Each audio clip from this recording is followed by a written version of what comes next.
No programa Hora e a Vez da Pequena Empresa de hoje, você vai ver. Você já deve ter visto aquelas almofadas de conforto e bem-estar com design moderno em diversos shoppings. No quadro Pequena Notável, você vai conhecer a empresa responsável pela produção destes itens. O Brasil está passando por diversas greves e manifestações, visando melhorias para todos. Porém, como lidar com as faltas ocasionadas pelas greves? Acompanhe mais sobre o assunto com o Dr. Piraci Oliveira. No dia 17 de julho aconteceu o primeiro simpósio de gestão pública, temas polêmicos em licitação e contratos administrativos, na cidade de São Paulo. Nossa equipe participou do evento e trouxe novidades a você.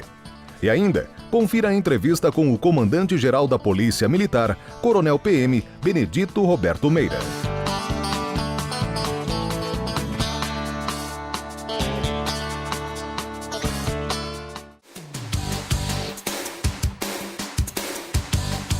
Fique atento. Foi anunciada nesta sexta-feira em São Paulo uma linha de crédito de 80 milhões para pequenas e médias empresas estabelecidas no estado que apresentem projetos de inovação tecnológica para a Desenvolve São Paulo, agência ligada à Secretaria da Fazenda Paulista.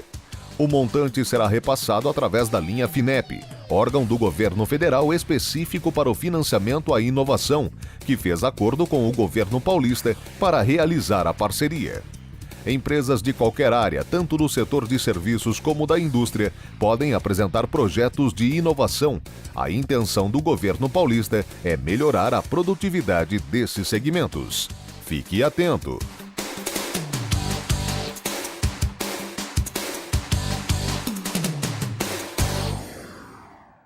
Olá! No programa de hoje falaremos sobre a consequência trabalhista, fundiária e fiscal das faltas ocasionadas pelas manifestações populares ocorridas nos meses de junho e de julho. Muito bem, como tratar esses atrasos e eventuais faltas gerados pelas manifestações? Pois bem, a falta e o atraso é gerado por uma consequência de uma manifestação que é pública e notória. Não há necessidade de uma justificativa particular. O empregado não deixou de trabalhar por uma consequência pessoal, alguém que ele teve de socorrer da sua família. Foi uma comoção social, uma comoção pública que não necessita de uma prova específica. Desde que haja um nexo entre a manifestação e o trânsito do funcionário da sua casa até a empresa, fica evidente a impossibilidade de trânsito, a impossibilidade de chegada desse mesmo funcionário. Acontece que a legislação brasileira não traz um regulamento específico sobre isso. Manifestações populares são cíclicas e acontecem a cada 10 ou 15 anos. Não há um dispositivo na Constituição ou na CLT regulamentando especificamente essa questão. O tratamento para atrasos e faltas ordinários não se aplica a este momento. Então, aqueles artigos da Constituição que estabelecem as faltas justificáveis, as faltas que eu chamo de faltas ordinárias, não podem ser aplicados a esta questão de comoção popular. No caso das manifestações, acontece algo muito mais próximo de uma força maior, de um caso fortuito. Pois bem, há uma dupla consequência em atrasos e faltas. Primeiro é o dia perdido e o segundo é o descanso semanal remunerado. O bom senso indica o pagamento integral por parte do empregador. Não me parece, como advogado, que haja uma justificativa plausível para o desconto de um atraso, porque não houve culpa do agente, não houve nenhum nexo que teria gerado no empregado o risco, a consequência danosa assumida por ele. A razoabilidade do fato nos leva a concluir que o pagamento deve ocorrer, ainda que haja pensamento em contrário. No que tange ao descanso semanal remunerado, nós temos uma lei de 1949 e ela é muito explícita ao determinar que não será devida a remuneração, portanto trazendo a regra por uma negativa, quando, sem motivo justificado, o empregado não tiver trabalhado. Parece-me que a comoção social, parece-me que essa manifestação pública traz um motivo justificado. Não há transporte público, não há condição de locomoção eficaz para que ele possa se dirigir à empresa. Essa é a posição que nos parece a mais correta.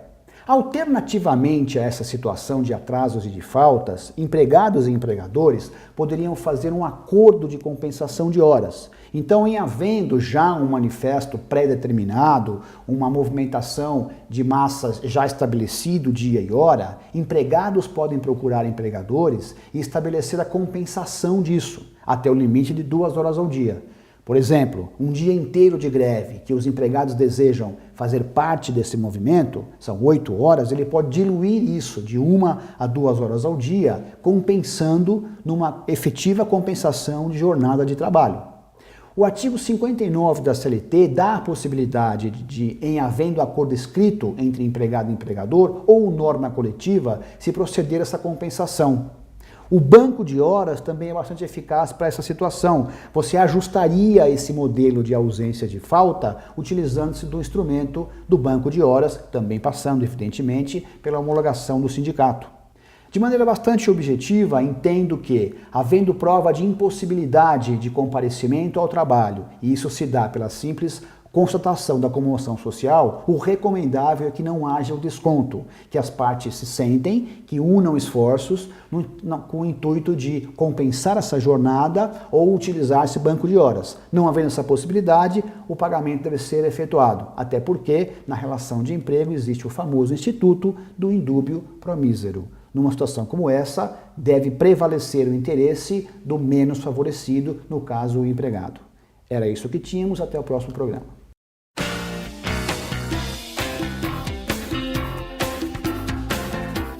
Você sabia? Hoje, dia 20 de julho, é comemorado o dia da primeira viagem à Lua.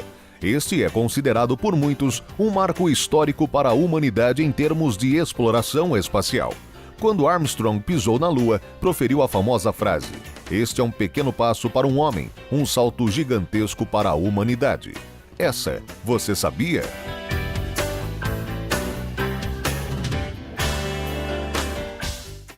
No dia 17 de julho aconteceu o primeiro simpósio de gestão pública, temas polêmicos em licitação e contratos administrativos, apoiado pelo SINP.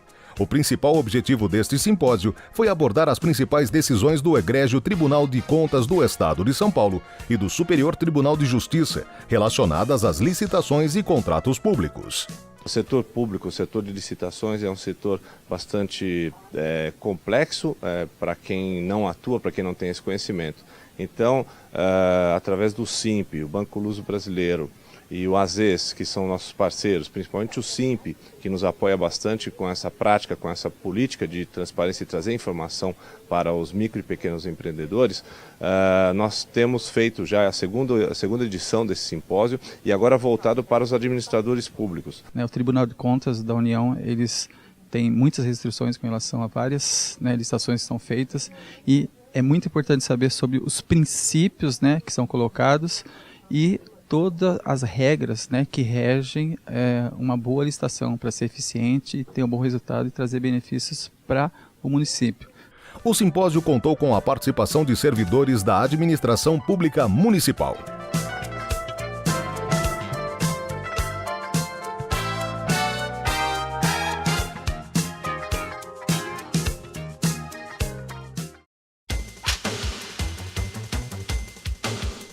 A história da empresa inicia-se em 2002, ao criar o primeiro puff para uma exposição de designers em uma grande loja de móveis e decorações. Deu tão certo que hoje são mais de 120 modelos vendidos em todo o país. Nossa meta, desde o começo, foi fabricar peças de design, conforto e ergonomia. Ergonomia significa função, As peças têm função. Nada que é fabricado aqui na FOM é fabricado sem um propósito. Mesmo uma peça de decoração, uma peça que pareça uma peça simplesmente lúdica, de brincadeira, ela tem uma função, que é uma função de gerar conforto.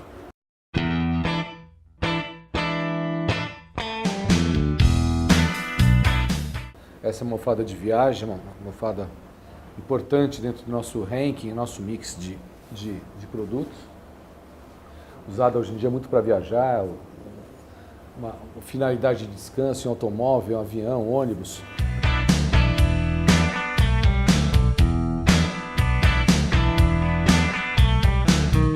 A empresa utiliza matérias-primas que são recicláveis e que não agridem o meio ambiente. Uma peça que, especialmente crianças, que a gente tem uma aproximação bastante importante, cria uma relação afetiva. A gente trabalha tato, a gente trabalha o contato e a emoção das pessoas com os nossos produtos. São almofadas desenvolvidas para o conforto e bem-estar de quem as utiliza, pois se adaptam muito bem ao corpo.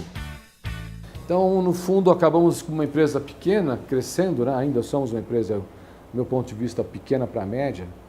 E acho que talvez esse um dos grandes diferenciais da empresa seja essa consciência de saber que... Primeiro saber e ter cuidado com a realidade do mercado brasileiro, a despeito de termos vivido um bom momento. Hoje, no último ano de 2013, 12 e 13, o mercado tem andado um pouco mais de lado e acho que isso, com os anos passados, nos deu segurança de saber que a gente vive ciclos no Brasil, né? Especialmente pequenas e médias empresas. Esta é uma empresa 100% nacional, que visa trazer mais conforto ao dia a dia de muitas pessoas e cuidar do meio ambiente com produtos modernos e coloridos.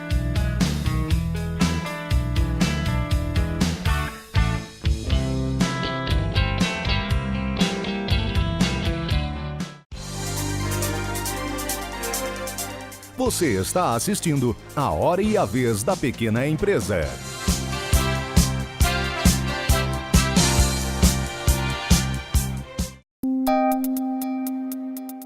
Entrevista da semana.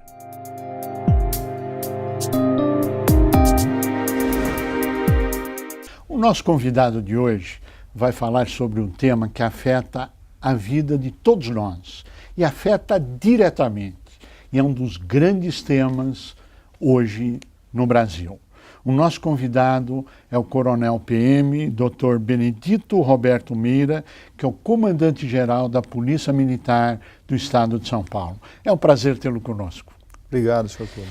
Dizem que para se tornar capitão é fácil. Dizem que o preparo é simples. Qual é a formação necessária para ser um capitão ou um comandante hoje da Polícia Militar? Bom, hoje, para ser oficial da Polícia Militar, o jovem hoje ele tem que se habilitar a um concurso, a um vestibular, né, que é o vestibular da Academia do Barro Branco. Então, logo ele ingressa na Academia do Barro Branco, a nossa formação agora é 3 anos. Então, é 3 anos de curso ininterrupto, em período integral. Aí ele é habilitado a sair como segundo tenente da Polícia Militar.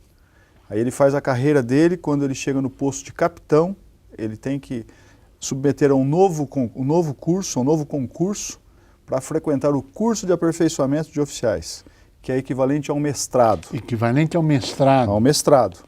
E com esse curso ele é habilitado a ser oficial superior. O primeiro posto de oficial superior é major. Então logo ele ingressa no posto de major, ele é promovido, ele pode prestar um novo concurso na Polícia Militar, que é o curso superior de polícia, que é equivalente a um doutorado. Esse curso o habilita a ser coronel. Não significa que ele vai ser um coronel, mas o habilita a ser coronel, porque a escolha do coronel ela é realizada por um colegiado de coronéis e submetida a uma apreciação e uma aprovação do governador do estado.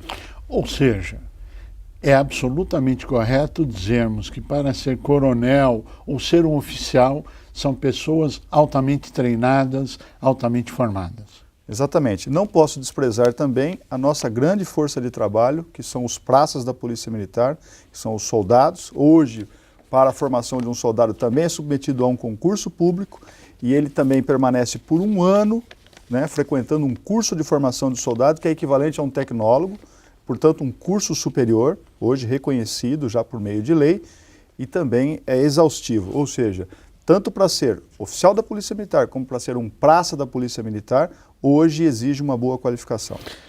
O senhor recebeu mais de 23 medalhas ao longo da sua carreira, o que indiscutivelmente demonstra o mérito e o trabalho prestado à sociedade. Certo. E eu queria abordar um pouquinho o tema da criminalidade. Ok. Existe uma sensação de impunidade na sociedade. Mas me parece que a polícia prendeu um número muito maior do que aqueles que ficaram presos. Daria para falar um pouquinho a respeito disso?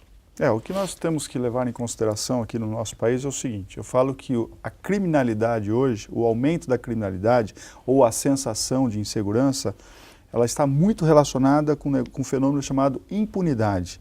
O que é a impunidade? A impunidade, vou resumir para que as pessoas possam entender. Nós entendemos, eu entendo, eu tenho certeza que todos os meus colegas, nós profissionais de segurança pública, que a impunidade é decorrente de uma legislação muito frágil. A legislação penal, que é onde eu tenho a tipificação dos crimes, a legislação processual penal, que estabelece os procedimentos para que esse crime, para que essa pessoa seja condenada, para que esse crime seja apurado, e a lei de execução penal, quando a pessoa é condenada e vai efetivamente cumprir aquela pena que lhe foi aplicada. Então nós entendemos que há necessidade de uma reforma profunda nessas três legislações. Vou dar um exemplo. A Polícia Militar, né, e a Polícia Civil esse ano, aqui no estado de São Paulo, em 6 meses, de janeiro a junho, já prendeu mais de 60 mil pessoas em flagrante e decorrentes também de mandados de prisão, ou seja, pessoas procuradas pela justiça. 60 mil. 60 mil. Se nós levarmos em consideração que no começo do ano, no final do ano de 2012, nós tínhamos no sistema carcerário 200 mil presos, e se nós levarmos em consideração que agora no sistema carcerário eu tenho 206 mil presos, isso é fácil concluir que dos 60 mil que nós prendemos em flagrante, por roubo, por homicídio, por estupro, o crime mais diverso que for, e também os decorrentes de mandados de prisão, apenas 10% continuam encarcerados. Isso significa, isso demonstra que a lei precisa ser mudada. Isso demonstra que é preciso endurecer nas penas, é preciso endurecer nos crimes, é preciso endurecer na legislação. Ou seja, nós não podemos continuar com essa sensação de impunidade. E outra coisa que chama muita atenção é que muitos desses jovens, desses 60 mil, para se ter uma ideia, 20 mil, ou seja, 20%, desculpe, 20% desse universo são menores. Agora, chega a determinado menor, para se ter uma ideia, que em um período de 1 ano, ele praticou mais de 18 roubos. 18. Isso que a polícia conseguiu identificar, e foi atribuído a ele essa responsabilidade. Então, veja só que a reincidência também é algo que acontece com muita frequência. E por que acontece a reincidência? Exatamente porque a sensação de quem comete um crime é que ele não vai ser punido. E isso tem que mudar. E isso tem que mudar. A pessoa tem que ter a certeza absoluta que se ele cometer um crime, ele pode ser preso, e se ele for preso, ele vai ficar encarcerado. E isso ele tem que cumprir dentro de uma cadeia. Um crime que mais chama atenção hoje é o crime de roubo. Não é o que chama mais atenção, é o crime que mais causa sensação de insegurança. Porque ele é feito mediante o emprego de uma arma de fogo, de uma faca ou constrangimento. É quando o jovem, o garoto está na rua, é roubado o seu celular, é roubada a bolsa de uma garota, é roubado a pessoa que sai de um banco após fazer um saque. Então esse crime causa a sensação de insegurança. Para você ter uma ideia, esse crime é um dos principais hoje que motiva as pessoas a serem presas. Muito bem. Qual que é a pena média de uma pessoa que pratica um crime desse? Em média, 6 anos. Ele é condenado a 6 anos de prisão, de reclusão. Quanto tempo ele permanece preso depois da condenação? 1 ano. Por quê? Porque ele cumpre 1/6 da pena. Quem que estabelece isso? A legislação. Então a legislação acaba sendo benevolente para o criminoso e isso causa a sensação de impunidade. É o que nós chamamos na polícia, que nós continuamos sempre enxugando gelo. É uma sensação que a polícia enxuga gelo, que você prende, mas as pessoas não cumprem efetivamente aquela pena que deveria cumprir. Agora, na sua experiência, até que ponto a droga influencia, incentiva a criminalidade ou não, e o armamento? Qual a sua avaliação? Bom, além do que nós falamos agora sobre impunidade, né, outra questão importante que influencia a criminalidade é a questão das drogas. Eu digo que a droga é a mola propulsora do crime também. E qual é a droga que nós temos assim mais evidente que influencia na criminalidade? Nós falamos que é o crack. O crack hoje, basta o cidadão, o usuário, utilizar apenas uma vez. Uma vez. Uma vez. Que isso já vai causar uma sensação prazerosa num primeiro momento, mas depois, logo em seguida, vem a fissura, que é a vontade de voltar a consumir a droga. A dependência química. É a que causa a dependência química. Muito bem. O que isso nós temos que levar em consideração? O nosso Estado, como o nosso governador diz, ele fala o seguinte, que nós produzimos soja, cana-de-açúcar, milho, feijão, mas não produzimos maconha e nem folha de coca. Quem produz? São os nossos países vizinhos. O Paraguai, que é um dos maiores produtores de maconha do mundo. E nós temos Peru, Bolívia e Colômbia, que são os maiores produtores de cocaína do mundo. As nossas fronteiras, elas não têm a vigilância que deveria ter, ou seja, a entrada da droga no nosso país é muito fácil. A droga acaba chegando nos estados, dos estados chegam nas cidades, que é pulverizada por meio das biqueiras. Aí o viciado em droga, ele tem lá, obviamente, a sua necessidade de consumir a droga. Hoje um viciado, ele precisa de 5 a 15 pedras de crack por dia. Se levarmos em consideração que uma pedra custa R$5 e no máximo 10, ele precisa pelo menos de 25 a 150 reais por dia para manter o vício dele. Como que ele faz para manter esse vício dele? Ou vendendo droga, né? E obviamente obtendo uma vantagem, um lucro em razão dessa venda, ou então ele pode partir para outra oportunidade, que é por meio do crime, ou seja, qual é o crime que ele vai fazer opção para conseguir o recurso para comprar essa droga? Normalmente ele faz opção pelo roubo, até mesmo pela liquidez, porque ele sabe que apontar uma arma para uma pessoa, para um transeunte que está na rua, ele vai conseguir um celular, ele vai conseguir lá uma pequena quantia em dinheiro, ele pode conseguir um relógio, que é o suficiente para ele chegar numa biqueira, ou seja, num ponto de tráfico e fazer a troca e obter a droga que ele necessita. Então, se nós fizermos uma análise do perfil do roubo ou do assaltante hoje, nós vamos ter, numa grande maioria, nós vamos ver assim um quadro do viciado figurando como protagonista. Então, como que esse viciado chega a esse ponto e por que ele pratica o crime de roubo? Porque ele precisa da droga. E como que essa droga chega no país? Porque as fronteiras estão abertas. Então eu falo que nós precisamos de uma ação de um governo federal, do governo estadual e do governo municipal. Principalmente, nesse primeiro momento, do federal, porque nós precisamos fechar as nossas fronteiras. As nossas fronteiras Qual a hoje... extensão dessa fronteira? 16 mil quilômetros de fronteira seca. Ou seja, é muito extensa. Então entra não só a droga, mas também entra o quê? O armamento. Esse ano o estado de São Paulo, só aqui no estado de São Paulo, já apreendemos mais de 30 fuzis.